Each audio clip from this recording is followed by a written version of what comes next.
Hello friends, स्वागत है आपका एक बार फिर से आपके अपने लीगल चैनल सोच पर प्रहार में। दोस्तों, अभी कुछ ही दिन पहले मैंने एक वीडियो बनाया था, 2 या 3 दिन पहले, जिसमें मैंने आपको 8 नई गाइडलाइंस बताई थी एलिमनी को तय करते हुए। तो ये जो आज का वीडियो है, ये भी एलिमनी पर है, जहां पर वाइफ की एलिमनी को बिल्कुल शून्य कर दिया गया। अब उन गाइडलाइंस में जो 8 पॉइंट्स बताए गए थे, उन पॉइंट्स में हमने आपको बताया था कि क्या तय हुआ है जिसके आधार पर एलिमनी तय होगी। तो ये जो मैं अभी आज आपको बताने वाला हूं, एक रीसेंट जजमेंट है, अभी 17 अक्टूबर 2025 का। तो वो जो गाइडलाइंस थी, उन्हीं में से कुछ फैक्टर्स को कंसिडर करते हुए यहां पर पत्नी की एलिमनी को जीरो किया गया है, यानी शून्य किया गया है।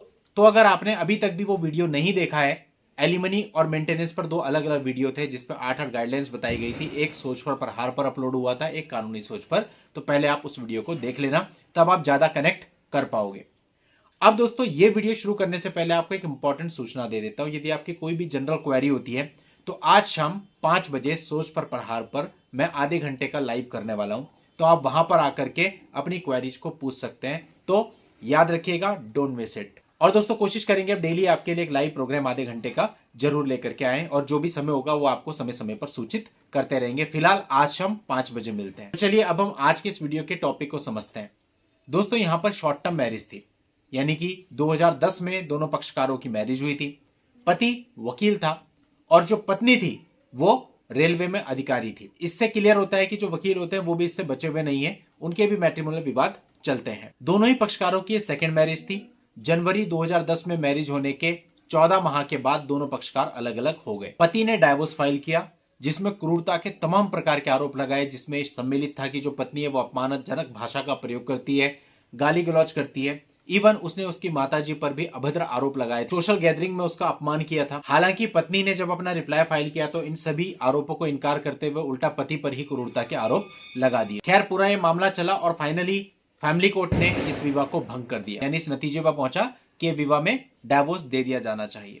अब पत्नी ने यहां पर 50 लाख रुपए एलिमनी की मांग करी थी।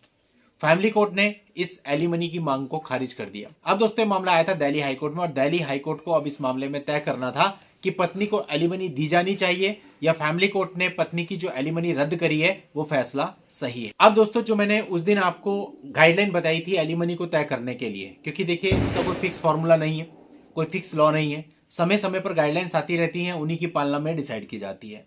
तो उन गाइडलाइंस में कुछ पॉइंट्स थे, उन्हीं में से यहां पर कुछ पॉइंट्स को कंसिडर किया, जिनमें कि पहला पॉइंट ये था कि दोनों पक्षकार केवल लगभग 1 साल ही साथ रहे हैं। अब उन गाइडलाइंस में पहला पॉइंट यही था कि जो विवाह की समय सीमा है, कितने टाइम आप उस रिश्ते में रहे हैं, वो भी मायने रखेगा। तो इस बात को यहां पर कोर्ट ने मान लिया। दूसरी बात, दोनों पक्षकारों की कोई संतान है या नहीं है, इस बात को ध्यान में रखा जाएगा। तो इस मामले में कोई संतान नहीं थी, तो इस बात को ध्यान में रखा गया। और तीसरा फैक्टर, वित्तीय स्वतंत्रता, दोनों पक्षकारों का फाइनेंशियल स्टेटस देखा जाएगा। तो यहां पर जो पत्नी थी वो वित्तीय रूप से स्वतंत्र थी, उसका फाइनेंशियल स्टेटस अच्छा था और उसकी खुद की जॉब थी, रेलवे में वो अधिकारी। दोस्तों, यहां पर कोर्ट ने यह भी कहा कि जो व्यक्ति एलिमनी मांग रहा है उसे साबित करना होगा कि उसे आर्थिक मदद की जरूरत है। एक सक्षम जीवन साथी को एलिमनी देने का आदेश नहीं किया जा सकता, क्योंकि एलिमनी न्याय का एक जरिया है, ना कि लोगों को अमीर बनाने का साधन। यानी सीधी सी बात है, अगर ऐसे मामलों में एलिमनी ग्रांट कर दिया जाएगा तो जो एलिमनी है उसका उद्देश्य ही खत्म हो जाएगा। और ऐसा बहुत हद तक हो भी रहा है। आप देख ही रहे हैं कैसे कैसे मामलों में लोग एलिमनी क्लेम कर रहे हैं। यहाँ पर खुद की करोड़ों रुपए की नेटवर्थ है, वहां भी एलिमनी क्लेम कर रहे होते हैं।